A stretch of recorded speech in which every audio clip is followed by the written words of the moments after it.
far and few the number of properties and houses where they've got the resources and the people to do. During a speech in Florida, Donald Trump made a bold statement, threatening to turn Gaza into a living hell should he become president. If they're not back by the time I get into office, all hell will break out in the Middle East. And it will not be good for Hamas, and it will not be good, frankly, for anyone. All hell will break out. I don't have to say anymore, but that's what it is.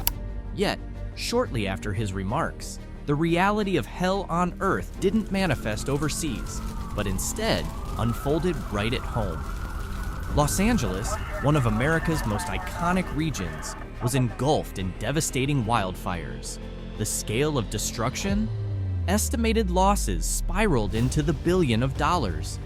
But what caused Los Angeles to descend into such chaos? Let's dive deeper to understand the anatomy of this disaster. This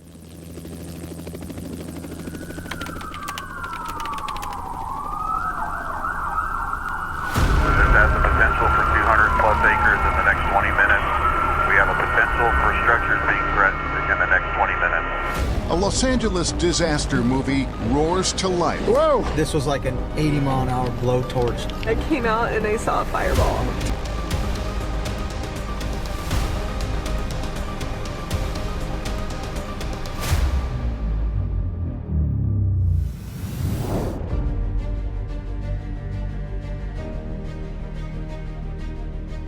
According to California's fire officials, at least 5 major wildfires raged across vast areas, including Palisades, Eaton, Hertz, Lydia, and Kenneth.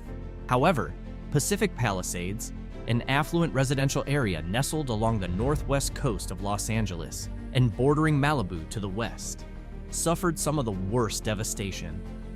The inferno scorched over 21,000 hectares of land, originating from what began as a brush fire in the foothills northeast of Los Angeles, near a protected nature reserve. Within hours, the flames spread at an alarming pace, fueled by the infamous Santa Ana winds, which reached speeds of 160 kilometers per hour. Santa Ana winds are notorious for their ferocity, blowing east to west across Southern California's mountainous regions. Not only do these winds rapidly drive flames into mountainous terrain and surrounding foothills, but they also amplify the fire's intensity. Small embers can grow into raging infernos in mere minutes. Aside from strong winds and the ongoing drought, experts cite climate change as a key factor exacerbating wildfire conditions.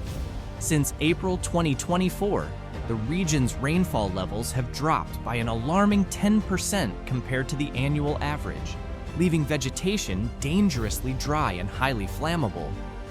Low humidity levels further worsened the situation, creating a natural fuel for the wildfires.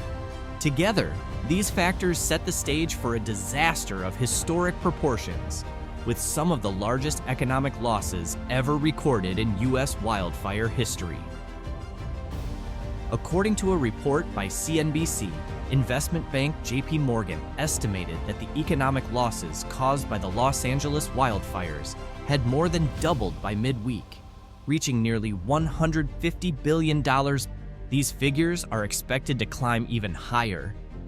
This staggering sum doesn't even include the insured losses. In areas like Pacific Palisades, home to some of the most expensive properties in the U.S., damages were catastrophic. Insured property losses alone are estimated to exceed $57 billion. When you add everything up, the overall damage from these fires could amount to billions of dollars, cementing this event as one of the most financially devastating wildfires in American history.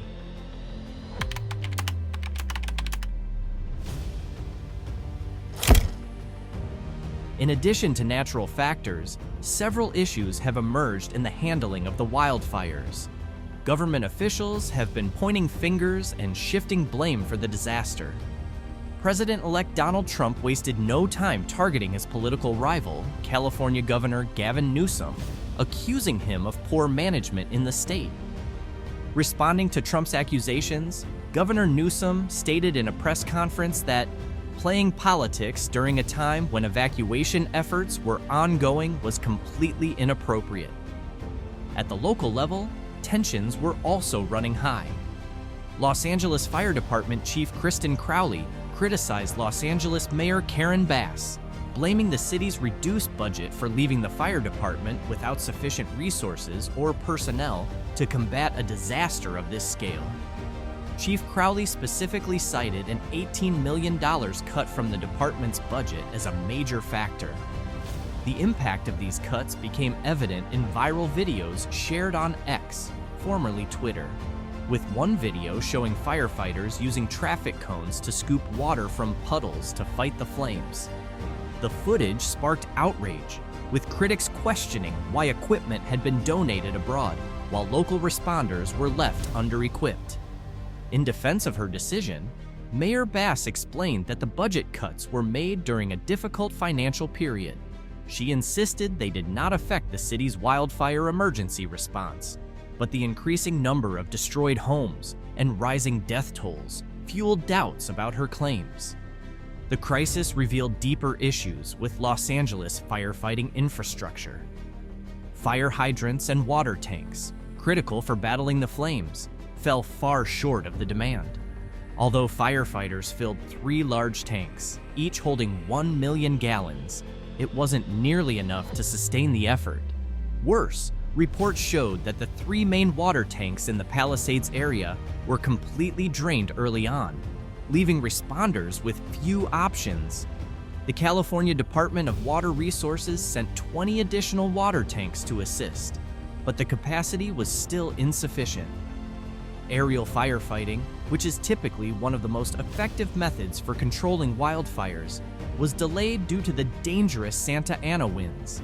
The high-speed gusts made it too risky to deploy aircraft for water drops or fire retardant runs during the peak of the blaze. Operations from the air only resumed once the winds finally calmed.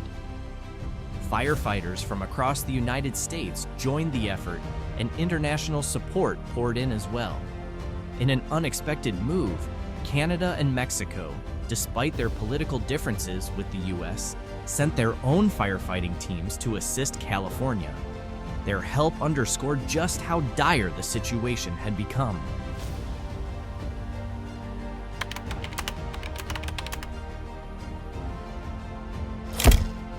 While the wildfires have been somewhat contained, they are far from fully under control. Approximately 153,000 Los Angeles residents have been forced to evacuate their homes, while an additional 166,000 remain under evacuation warnings. Worsening weather conditions pose an ongoing threat, potentially reigniting the flames and even causing power outages across the city. The immediate concern now is recovery. At least 11 people have lost their lives. Over 35,000 hectares of land have been scorched, and more than 12,000 structures have been destroyed. The damage includes homes, storefronts, warehouses, and vehicles. Entire neighborhoods have been reduced to rubble, leaving behind only charred debris. Equally critical is the need to support affected communities. Relief efforts must prioritize both immediate and long-term needs, particularly for the most vulnerable groups, such as older adults and those with chronic health conditions. These individuals require targeted assistance from government agencies to ensure they can recover and rebuild their lives. And, as previously mentioned, the economic toll is another pressing concern. The Los Angeles wildfires are among the most devastating in U.S. history, with total damages estimated at between $135 billion and $150 billion. These figures account for uninsured property losses, disruptions to supply chains, and economic impacts from lost wages. If accurate, the losses from this wildfire alone could rival the combined economic toll of the 23 worst wildfires in the U.S. since 1980, which collectively amounted to $148 billion.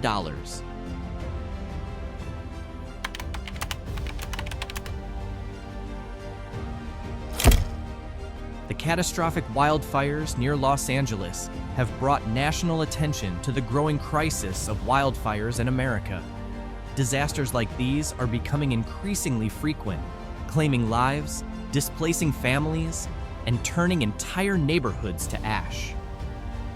As with other recent devastating wildfires, the Los Angeles disaster raises a critical question. What can be done to prevent similar destruction in the future? The first step is acknowledging a sobering truth. The world is unlikely to reverse the ongoing climate changes that are exacerbating such disasters. Therefore, the most viable policy solution is to focus on adapting to a changing climate. One of the simplest and most effective measures is enforcing stricter building codes and land use regulations. Since climate change intensifies natural disasters like wildfires and hurricanes, implementing stricter infrastructure standards in high-risk areas can significantly reduce damage and economic losses. Buildings must be constructed to far more robust standards, or not built at all, in regions that are particularly vulnerable to natural disasters. To achieve this, the United States will need to allocate significantly more funding to address the increasingly deadly impacts of climate change.